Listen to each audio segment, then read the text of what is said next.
Amado Deus, Pai querido, nós te glorificamos por esta manhã preciosa em que aqui podemos chegar, ó Deus. Os nossos objetivos, Senhor, Tu conheces, Tu sabes, tantos lugares nos poderiam ter nesta hora, mas nós preferimos os Teus atos, Senhor, e consideramos que vale mais um dia nos Teus atos que em outras partes 1000. Por isso, pedimos a Tua bênção, ó Deus, nesta manhã, pois sem Ti nada podemos fazer. Queremos, ó Deus, ser os revolucionários que o Senhor precisa nessa terra. Queremos ser as testemunhas que o Senhor precisa. Queremos ser o sal da terra e a luz do mundo. Queremos ser aqueles que não compactuam com as trevas, aqueles que não se curvam a governos humanos. Por isso, Deus, nos derrama a porção dobrada nesta manhã e nos abençoa, pois sem Ti nada podemos fazer. Em nome de Jesus. Amém. Amém. Nós concluímos na página 40 o nosso estudo sobre batalha espiritual, né? Alguns comentários somente. E na sequência vem, se não houver nenhuma pergunta, um tema intitulado oração. Alguma pergunta da aula passada? Alguma dúvida? Não? Então nós vamos seguir com este tema muito especial chamado oração.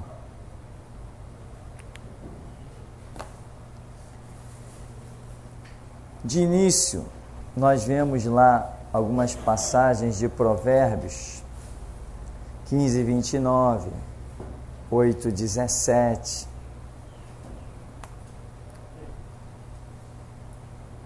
Só para ressaltar essa passagem de Provérbios 8, 17, que diz, eu amo os que me amam, né? E os que me buscam me acharão. Ou eu amo os que me amam, os que de madrugada me buscam me acharão. E muito se aplicou esta passagem com relação à oração, o que não é descartável.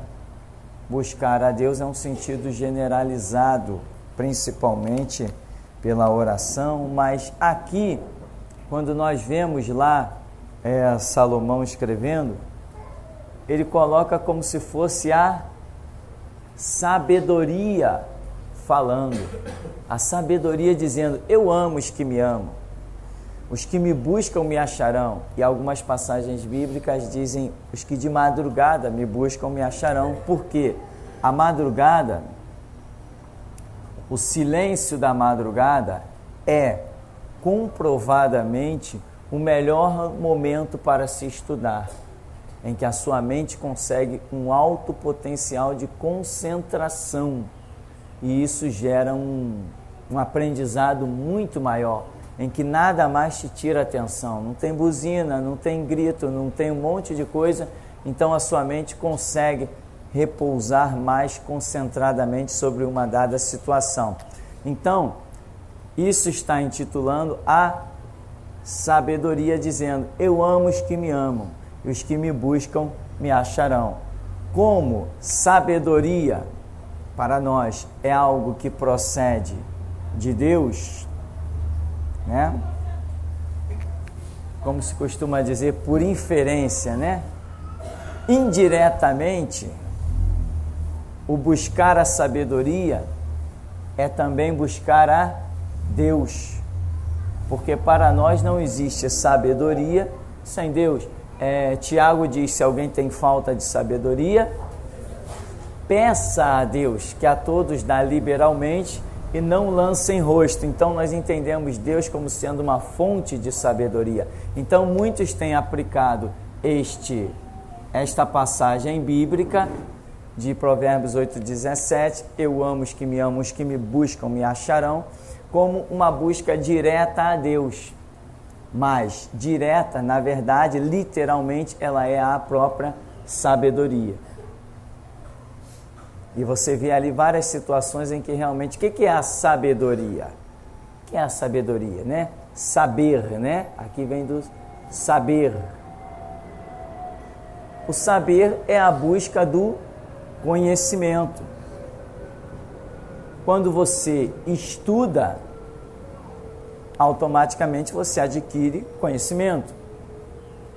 Por aí as pessoas se formam em faculdades. O que é isso? É onde ela está num lugar estudando e lhe é passado uma determinada gama, uma quantidade de conhecimento, de vários fatos. Então a pessoa vai se formar na faculdade. No nosso caso, nós, se formos para a Bíblia, nós nos formaremos no conhecimento de Deus, né? E quanto a isso, não necessariamente existe uma faculdade ou um lugar onde se concentre esse conhecimento. Por aí se concentra a engenharia, a química, isto é concentrado em determinadas faculdades, mas no nosso caso, não. Você dedicando-se, buscando, vendo um detalhe aqui, outro detalhe ali, você acaba atingindo a sua formação bíblica, vamos dizer. Não total, porque a Bíblia é uma fonte inesgotável. Você nunca conseguirá deter todo o conhecimento da Escritura. Todo não, jamais. Por quê? Porque procede de Deus e a palavra ela é viva. Se ela é viva, o tempo todo ela terá uma novidade de acordo com os tempos e as estações, porque a onisciência de Deus, a mente de Deus é muito ampla nesse sentido. Então, oração, o nosso tema, buscar a Deus, buscar a sabedoria. A sabedoria é a revelação de conhecimento. Se você não busca a Deus, também não busca a sabedoria e também não tem conhecimento. Em Daniel capítulo 9, lá do verso 1 ao 5, é quando nós encontramos aquela passagem que o anjo diz para Daniel: Daniel, desde o primeiro dia em que tu te aplicaste a orar, são ouvidas as tuas orações. E eu vim... Por que o anjo diz que veio? Eu vim por causa das tuas palavras. Ora, para que haja esse enfoque em que o anjo diga para Daniel: Daniel, eu vim por causa das tuas palavras. Significa que se Daniel não tivesse orado, nada teria acontecido. Aquela revelação trazida pelo anjo não teria sido trazida.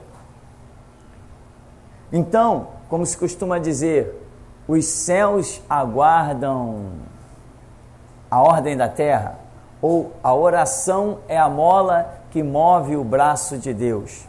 Por quê? Porque Deus entregou o domínio à sua igreja.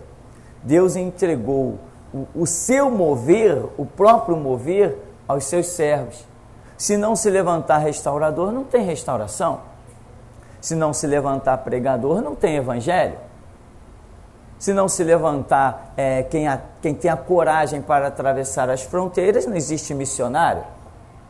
Deus não vai enviar anjo para pregar em lugar nenhum. Nunca enviou, não vai enviar agora. Ele quer contar conosco. Então veja, Daniel, desde o princípio eu vim por causa das tuas palavras. Ou seja, o que eram as suas palavras? Era a sua oração. E Daniel está dizendo que ele está em cativeiro, então ele começou a ler e estudar os pergaminhos do profeta Jeremias. E ele disse: eu entendi pelo rolo, né, pelo pergaminho, eu entendi que o tempo que deveria durar o cativeiro de Jerusalém era de 70 anos. Então eu me apliquei com rogos, súplicas e jejuns a buscar a face do Senhor. Então veja bem, ele estava o quê? Lendo o livro do profeta Jeremias, e ele entendeu o que estava no livro, chegou à conclusão do tempo do cativeiro e ele se aplicou a orar. Quando o anjo diz: Daniel, eu vim por causa das tuas palavras, ele veio realmente por causa das palavras de Daniel ou por causa das palavras de Deus? Isso aqui é uma coisa muito importante, irmão, de entender. Daniel mencionou as palavras, mas o que fervia no coração dele era o que estava no livro do profeta Jeremias. Então, na verdade, o anjo veio não por causa das palavras de Daniel, mas por causa dos princípios divinos que estavam no coração de Daniel. Quando ele vem para o livro do profeta Jeremias, tem entendimento e começa a orar. Você acha que Deus conta com você? Engano. O maior engano que a igreja tem cometido ao longo da sua história é achar que Deus conta consigo. Deus só conta com a sua própria palavra. Deus só conta com os seus próprios princípios. Deus não se curva a mim, ao meu desejo, à minha vontade. Se fosse pelo meu desejo, pela minha vontade, eu estaria na África. Eu estaria pregando em lugares aí que você mal abre a boca, já tem centenas, milhares de convertidos. Se dependesse de mim, eu estaria lá. E, no entanto, Deus nunca se curvou à minha vontade. Ele conta com a palavra dele, aonde ele quer, da maneira que ele quer. Ele quer que eu esteja aqui, é aqui que eu vou estar. Então, o entendimento de Daniel o levou a orar segundo o seu entendimento. E qual era o entendimento dele? Rolo do profeta Jeremias. As tuas palavras, que o anjo diz, eu vim por causa das tuas palavras, na verdade não eram as deles. Por quê? O salmo, qual é o número do salmo que diz? Agrada-te, né?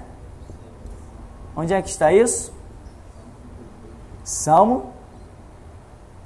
Agrada-te do Senhor e Ele satisfará o desejo do teu 37:4. Salmo 37:4. Agrada-te do Senhor, Ele satisfará o desejo do teu coração. Interpretação errada ao longo da história. Deus vai satisfazer o desejo do meu coração. Mentira, engano, puro engano. Deus só satisfará o desejo do meu coração se o meu coração se agradar dele. Se o meu coração se agrada dele, o meu desejo não pode ser o meu, tem que ser o dele. Então ele satisfará o desejo do meu coração, porque o que está no meu coração é a vontade dele. Não tem jeito, 2 mais 2 igual a 4. Então, ao longo, né, e como você vê, não, está escrito, mas tu não entende o que está escrito. Né? Que nem aquela frase, não, irmão, eu tô na promessa, eu estou na palavra, está escrito, crê no Senhor Jesus e serás salvo tu e tua casa. Não está escrito em canto nenhum. Quando Paulo diz essa frase, crê no Senhor Jesus e serás salvo tu e tua casa, o sentido que ele diz não significa o que as pessoas têm interpretado. Isso não é mandamento. Se você crê, o único que você pode salvar é você mesmo e mais ninguém. Você não pode salvar mais ninguém, a salvação é individual, o preço é individual, o entendimento é individual, tudo é individual. Ninguém vai levar ninguém para o céu. O que você pode fazer é pregar a palavra. Cada um que crê, este será salvo. Mas Paulo, quando diz crê no Senhor Jesus e serás salvo tu e tua casa, ele não está fazendo, primeiro, ele não tem autoridade para dar mandamento. Encerra essa questão. Outra coisa, que ele não está fazendo uma afirmativa somente em que se pudesse dizer ponto. Não é só isso. Ele está fazendo o quê? Está respondendo a uma pergunta. Não é a pergunta do carcereiro que ele responde? Quando tem um terremoto, as cadeias se abrem, Paulo e Silas estavam orando dentro da cadeia, e daqui a pouco o que aconteceu? Tremeu tudo, o carcereiro, quando viu tudo aberto, falou assim, vão me matar, puxou da espada e ia se suicidar. O Império Romano ia acabar com ele. Que explicação ele ia dar para todos os presos fugirem? Aí ele, quando Paulo diz, não te faças mal algum, nós todos estamos aqui. Aí ele, assustado, o que farei para ser salvo? Porque ele viu Paulo e Silas, mas e o resto dos presos? O que farei para ser salvo? Não, aí Paulo entra naquela pedra do homem, naquela frieza, naquela mornidão, naquela morte que ele está. Paulo diz, não, crê no Senhor Jesus e serás salvo, tu e a tua casa. Uma revelação direta para a vida daquele homem, que foi o que aconteceu. Ele foi salvo de todas as maneiras. Depois a Bíblia diz que Paulo esteve na casa do homem, pregou para o homem, ele e toda a sua casa se converteu ao Senhor Jesus. Sinal também foi tremendo, né, irmão? Terremoto, prisão aberta, ajudou bastante na fé dele. Então, crer no Senhor Jesus e serás salvo tu e tua casa, não foi uma afirmativa de Paulo somente, foi uma resposta a uma pergunta do homem. Então aqui nós não estamos diante de um mandamento. Não existe mandamento para que a minha casa seja salva. Existe mandamento para que cada um individualmente seja salvo. Como? Considerando o sangue de Cristo derramado na cruz do Calvário, né? Aí você vê algumas, como eu encontrei no caso, alguns irmãos e irmãs, né? Ao longo dessa caminhada que dizia assim, não, irmão, eu estou na promessa, Deus já falou que o meu marido vai se converter. Coitado, só se for o diabo, Deus desse século, né? Só se for ele, né? Aí passa 5 anos, 10 anos, irmão, eu estou na promessa, o ministério já foi perdido, a vida espiritual já foi desgraçada, já tinha a promessa de atravessar as fronteiras, não foi nem na esquina, entendeu? Já tinha, tudo ficou sepultado. Aí encontra, não, lá na igreja teve uma promessa, a irmã fulano, usada em profecia, falou que Deus vai salvar o meu marido. Meu irmão, isso não faz parte da filosofia do evangelho, esse papo de profecia de quem vai ser salvo, quem vai ser perdido, não existe isso. Entende? E as pessoas costumam pegar o que eu chamo de exceções, né? Exceções, eu acho que é assim que escreve. Eita, palavrinha danada. As pessoas pegam a exceção de vários episódios, alguns episódios que existem na Escritura, e começam a transformar aquilo numa regra. Não pode, não tem condição. Então, salvação é individual, né? Mulher não vai salvar marido, marido não vai salvar mulher, tem que tomar cuidado, tem que orar, se não orar acaba se enrolando, perdendo a vida espiritual. Jesus não espera ninguém, esse papo de que não, qualquer hora eu vou, esquece. Jesus quando chama é naquele momento, esse negócio de qualquer hora eu vou não funciona. Quando for já era, está reprovado. Hoje tem um monte de gente ligando para cá e eu nem atendo. Jovens que passaram aqui pela igreja, que estão pensando que Jesus está de braços cruzados ali na porta esperando eles. Uns se oferecem para uma coisa, outros se oferecem para outra. Eu digo, não, já tem gente que faça isso. Ainda oro a Deus, Senhor, que eles percam o caminho dessa porta. Já era. Para que eu quero uma pessoa aqui dentro que eu sei que já foi reprovada? Eu sei que não vai alcançar mais nada. Não vai alcançar por quê? Não vai alcançar porque na hora que Deus chamou, naquele momento específico, não veio, não se curvou. E está pensando que Jesus é um palhaço de braços cruzados, esperando qualquer um a hora que quiser vir. Isso já era, irmão. Não tem mais esse tempo. Então, Daniel, eu vim por causa das tuas palavras. Mas as palavras de Daniel não eram as dele. Ele não começou a orar apenas, ele começou a orar fundamentado no pergaminho de Jeremias. Isso faz a diferença. Então, irmão, quando você for orar, procure discernir o que está no teu coração.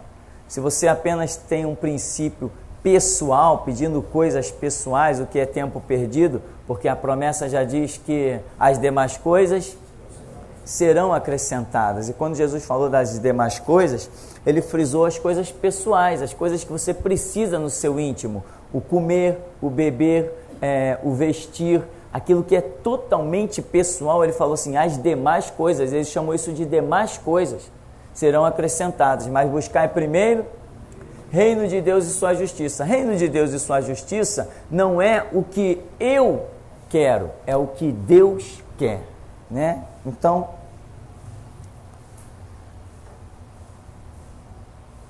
tem outras passagens bíblicas aí.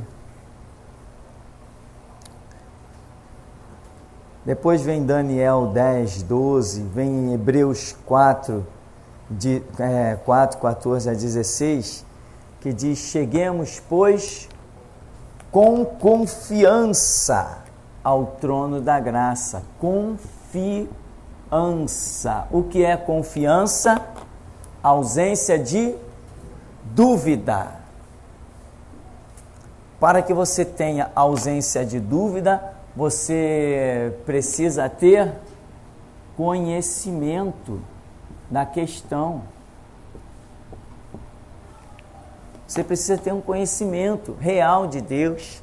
Você precisa ter pé firme, pé no chão. Confiança está ligado a conhecimento. Se você não tiver o conhecimento suficiente, a sua oração vai ser duvidosa. Eu lembro, no começo do ministério, tinha um jovem aqui, que ele orava muito.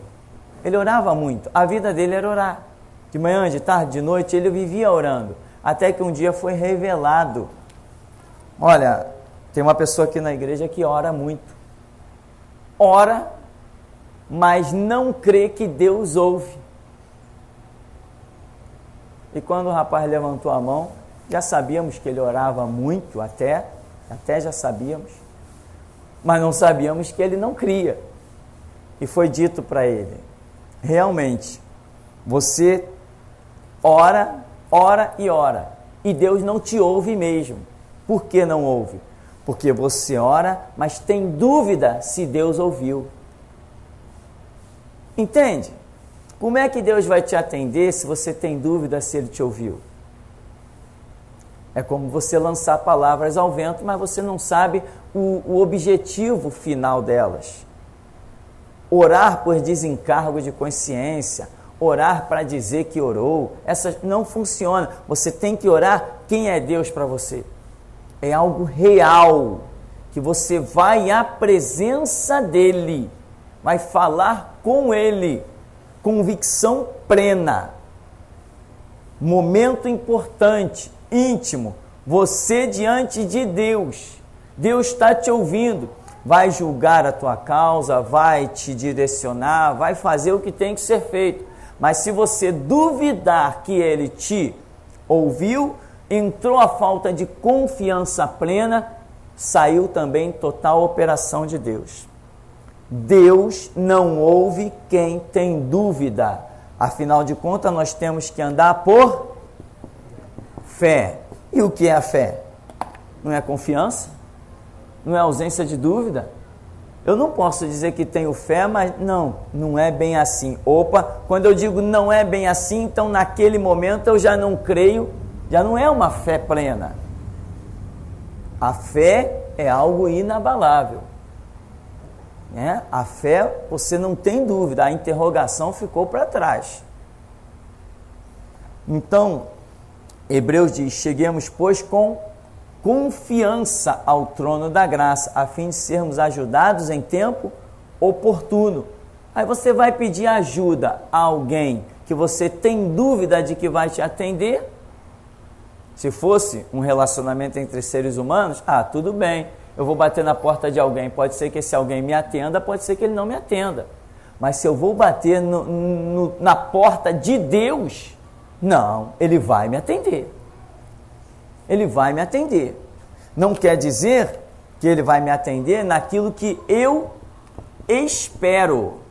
Não, mas Ele vai me atender naquilo que eu preciso ser atendido, naquilo que é certo. Porque muita gente bate na porta de Deus em oração, pedindo, por exemplo, Senhor, eu preciso muito de um bom emprego, né? O fantasma da humanidade é isso aqui, é emprego, é dinheiro. Esse é o fantasma da humanidade. Senhor, me dá um bom emprego para mim viver a minha vida tranquila. Deus, de repente, pode dar uma resposta negativa. Não, eu não tenho um bom emprego para te dar. Mas vai revelar, vai mostrar o que Ele tem. Ele vai mostrar aquilo que seria mais certo para a sua vida. Então, muitas vezes nós vamos até Deus em busca de uma resposta, mas Ele nos dá outra. Nós temos que largar o que queremos e pegar o que Ele quer. Mas uma coisa é certa, se eu com fé e confiança vou a Deus, tenho uma esperança, Ele vai me dar uma resposta. Às vezes as pessoas estão tão, que nem Faraó, como é que estava o coração dele? Obstinado. As pessoas estão tão obstinadas em querer uma resposta, que às vezes Deus falando de uma outra, ela não ouve, ela não dá ouvidos, ela está tão insensível para qualquer outro tipo de voz. Parece aquelas pessoas da Universal, né? Não, estou no propósito, não fala nada comigo não, que eu estou no propósito. Propósito de quê? De caminhar para o inferno? A Bíblia diz, ouve, conselho de Paulo, né? Ouve tudo e retém o que é bom. Então, vamos até Deus? Ele vai nos ouvir. Senhor, dá a vida. Ele vai ouvir. Nem que ele diga, não, eu vou dar a morte, mas ele vai ouvir. Ele vai dar uma resposta.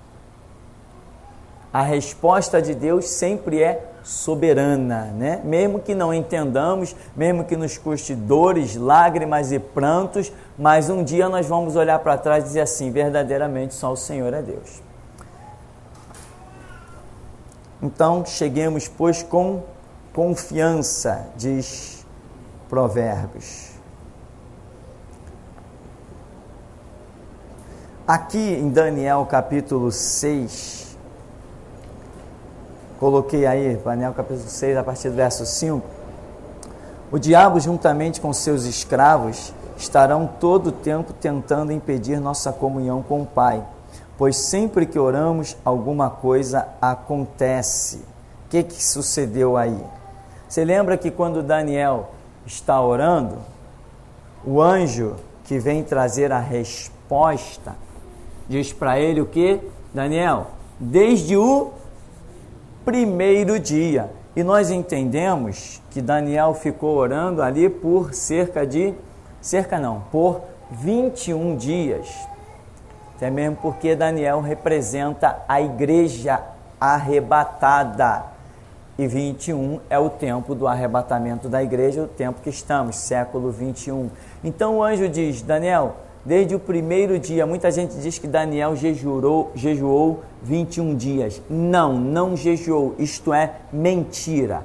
Ele orou em um período de 21 dias. Não foram 21 dias, 24 horas orando, mais 24 horas, mais 24 horas. Não, mas um tempo aí compreendido em 21 que ele orou, não jejuou nos 21 dias. Pode até ter jejuado no começo, mas não os 21 dias. A Bíblia não diz isto, mas legalismo é uma marca que enche igreja por aí, né? Vamos nos sacrificar, irmão.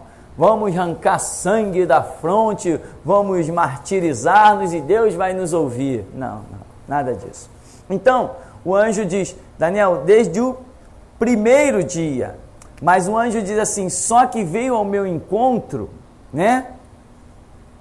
O príncipe da Pérsia. E quando eu retornar, virá o príncipe da Grécia. Quem são esses principados? Demônios, como Paulo diz, habitam nas regiões celestes. Então, veja aqui, a resposta que Deus tem para você, ela pode ser de muitas maneiras, a resposta da oração. Por exemplo, Deus pode mandar um anjo para conversar com você e te dar a resposta. Deus pode te dar uma visão, te dar a resposta.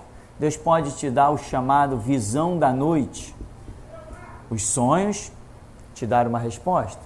Deus pode te dar uma revelação pessoal, mais pessoal ainda, é algo muito profundo que acontece dentro do nosso espírito, é a voz do Espírito Santo, em que você ouve o Espírito Santo falar contigo, você pensa até que ele está falando e você está ouvindo, quando na verdade ele está falando, mas você está percebendo, não está ouvindo, porque o ouvir requer coisas físicas. Deus não depende de coisas físicas para falar. O ouvir, o Espírito Santo, quando ele fala dentro de nós, pois habita dentro de nós, ele não usa os nossos ouvidos, mas a coisa parece que ele está usando. E é aí que muitos não discernem. Poxa, engraçado, vem um pensamento na minha cabeça, e eu pensei isso, eu pensei aquilo. Na verdade não pensou, é o Espírito Santo falando. Só que ele não usa os tímpanos, não vibra os teus tímpanos, não manda uma mensagem para o seu sistema nervoso central, neurônios e não sei o que lá. Ele não usa nada disso, ele fala, simplesmente fala. A voz do Espírito Santo se traduz dentro de nós. Não necessitamos ouvir. Mas, no caso de um anjo manifestar-se, ele fala. Ele usa o mesmo mecanismo que nós estamos acostumados. O anjo que manifestou-se a Maria. Maria ouviu aqui, claramente com seus ouvidos. Zacarias, Abraão, Gideão, Josué, Jafté, tantos outros. Eles ouviram, porque o anjo se manifestou e fez uso do idioma. Isso aí é outra história. Então, as respostas, as maneiras como Deus fala. Existe essa vitória, por exemplo, meio que, vou chamar essa resposta que Deus deu para Daniel, eu vou chamar ela de uma resposta mecânica. Em que o anjo parte, o demônio vê o movimento e vem, epa, sacou da espada, não sei se é espada, lança, arco, o que eles fizeram lá? E não, o que esse anjo vai descer? Esse aí é importante. Que resposta é essa que ele está descendo? Não, vou guerrear com ele. Vou vencê-lo. Aí o próprio anjo diz que para que ele pudesse continuar e trazer a resposta, foi necessário que outro, um arcanjo, né, Miguel, ficasse a pelejar com aquele principado da Pérsia para que ele pudesse levar a resposta a Daniel. Isso aí eu diria, chamaria de uma operação mecânica da parte de Deus. Por quê? Porque se Deus desse a Daniel uma visão, aonde que o demônio ia poder lutar? Se Deus desse a Daniel um sonho, aonde que os demônios iam guerrear? Contra quem? Contra o quê? Se Deus desse a Daniel uma revelação, nós costumamos chamar, tudo é revelação, né? Mas essa voz mais íntima do Espírito Santo, nós costumamos chamar de revelação. Se Deus usasse esse meio aqui, o que o inferno ia poder fazer? Mas Deus usou uma situação mecânica. Por que usou esta situação, que eu estou chamando aqui, pela graça do Espírito Santo, de mecânica? Porque Daniel tipifica a igreja que durará até o 21. Respostas que veio trazida pelo anjo para Daniel foram respostas do final dos tempos, não foi isso?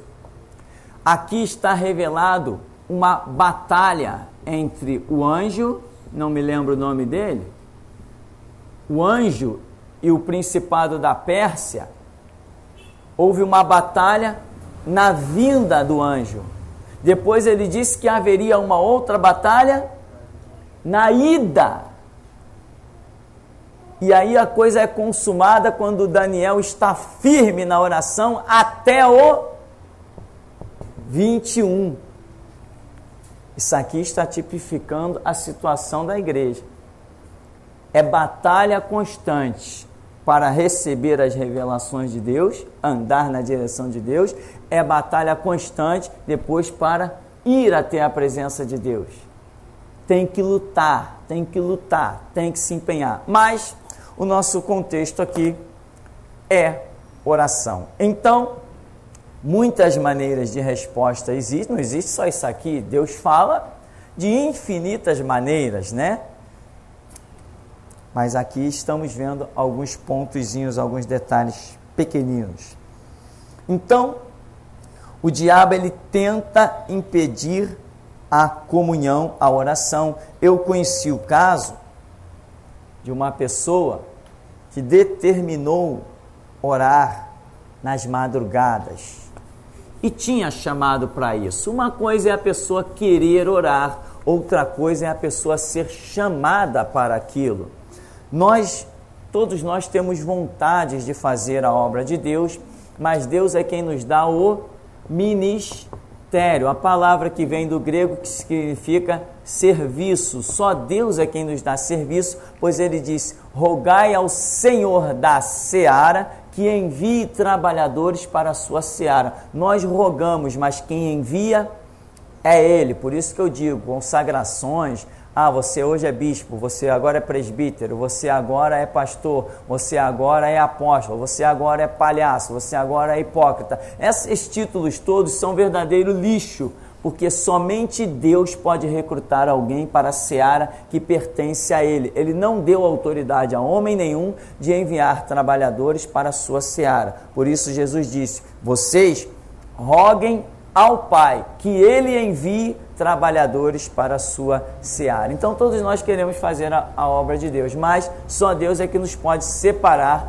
aonde Ele nos quer. Então eu conheci algumas pessoas, por exemplo, eu conheci uma pessoa da Igreja Batista, que depois de ler um livro ficou movida pelas informações do livro e determinou que ia estar orando pelas madrugadas para buscar a face do Senhor.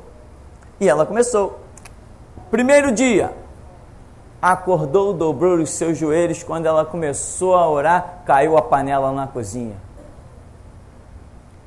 Foi lá olhar, não tinha nada. Quando ela foi orar de novo, a janela estava batendo. Alguém batia na porta. Ouviu passos no corredor. Epa, peraí, vou dormir. É batista, né, irmão? Não é o seu caso, amém? Você tem medo do diabo? Faz que nem um pastor que eu conheci, né? Ele está lá estudando, aí de madrugada, a luzinha lá para não incomodar ninguém dentro do apartamento dele. Aí daqui a pouco ele ouviu um barulho na sala, olhou, voltou para estudar. Um barulho de novo. Quando ele olhou, que ele passou assim, ele viu o diabo dentro da casa dele. Falou assim: poxa, é você? Pensei que fosse alguém importante. Virou as costas e voltou a estudar. Então, essa pessoa foi orar. O diabo, vou parar esse negócio aí. Vai que Deus comece a responder. Vai que Deus comece a operar.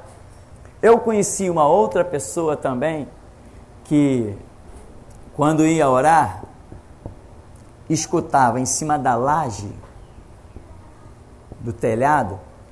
Era uma correria, gente correndo para lá e para cá, gente correndo para lá e para cá. Para fazer o quê? Para impedir as suas orações. Deus não trabalha em cima das nossas orações, que estão fundamentadas nos seus princípios. Se não tem oração saindo da terra para o céu, não tem operação do céu para a terra. Então, a pessoa ouvia, era um absurdo. A correria em cima da laje. Era incrível. Qual era o objetivo do diabo? Fazer com que a pessoa parasse de orar. Essa aí caminhou, continuou. Mas são muitos os relatos de pessoas que foram orar e coisas fenomenais começaram a acontecer. Aliás, que você sabe, né? Quando você vai orar, o telefone toca, a campainha toca. Quando você vai orar, a criança começa a chorar. Estava tão quietinha. Tem que ter força, tem que lutar, tem que se empenhar, tem que clamar, tem que repreender, tem que pisar na cabeça do diabo, senão ele atrapalha a obra. Bom, então, frisando essa questão aí da tentativa do diabo impedir. Agora, não é sempre que ele consegue, que ele tenta, né? Ele tenta. Às vezes ele tem alguns triunfos, porque as pessoas são fracas. Diz que, Jesus é poderoso, mas quando fala diabo, eles tremem. Eu não sei que Jesus poderoso é esse. Não, meu Deus é tremendo. Tá, mas quando o diabo se manifesta, acabou o Deus tremendo. Então, não sei que Deus tão tremendo é esse que algumas pessoas dizem cultuar. No princípio, no começo, ainda é tolerável. Mas chega um ponto, você já tem uma caminhada e ainda está se comportando como uma criança que tem medo do sobrenatural, Deus não vai poder contar contigo. Você tem que acabar com esse medo. Tem que entrar na guerra. Agora, esse medo, vou usar bem a palavra no seu literal, esse medo não some à toa. Jesus, me tira o medo. Que nada, irmão, você vai ter que guerrear, arregaçar a manga mesmo, partir para o braço. Partir para o braço na oração. Crê que teu Deus é maior? Tem que crer. Você viu que toda situação que surge, Deus dá o livramento? Toda situação, Deus dá o escape? Então você vai para a batalha, vai para a guerra. Jesus, me dá poder sobre o diabo. Para quê? Para ficar os domingos em casa vendo TV. Tô poderoso. Canal, muda sozinho aí. Né?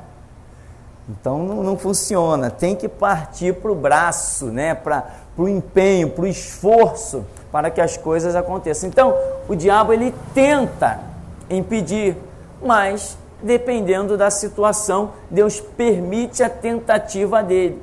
Outras coisas não. Por exemplo, quando Deus revela que está dando uma vitória, e aquela vitória vem pelo sangue de Cristo.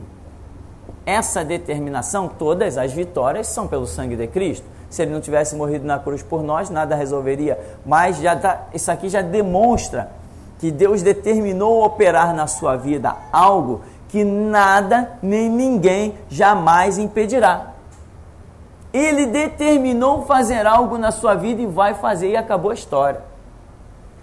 Entende? Ele, não sei que consideração ele teve contigo, ele falou, vou te dar essa vitória pelo meu sangue. Quando vem essa expressão, meu irmão, acabou. Pode se levantar o inferno, os homens, o governo, marinha, exército, aeronáutica, não tem jeito, você vai ter aquela vitória. Deus determinou te dar a vitória pelo seu sangue, né? Outras vitórias, Deus diz assim, olha, já ouviu a expressão, fica na minha dispensação? Ou seja, permanece do jeito que você está, fica na minha dispensação. Quando Deus usava uns profetas por aí, que é coisa muito rara hoje achar profeta, né? Quando Deus usava o profeta, dizia, fica na minha dispensação, quer dizer, permanece nessa posição. Há um tempo a ser cumprido em que Deus dará a vitória. Ou seja, se você vacilar no seu posicionamento, você perde a bênção. Então existem várias situações em que respostas de oração são trazidas, e tem coisa que o diabo peleja, tem coisa que depende do seu empenho, tem coisa que Deus determinou, acabou, não tem jeito, enfim, é tudo pelo seu próprio critério. Amém? Vamos dar então uma paradinha, depois a gente volta.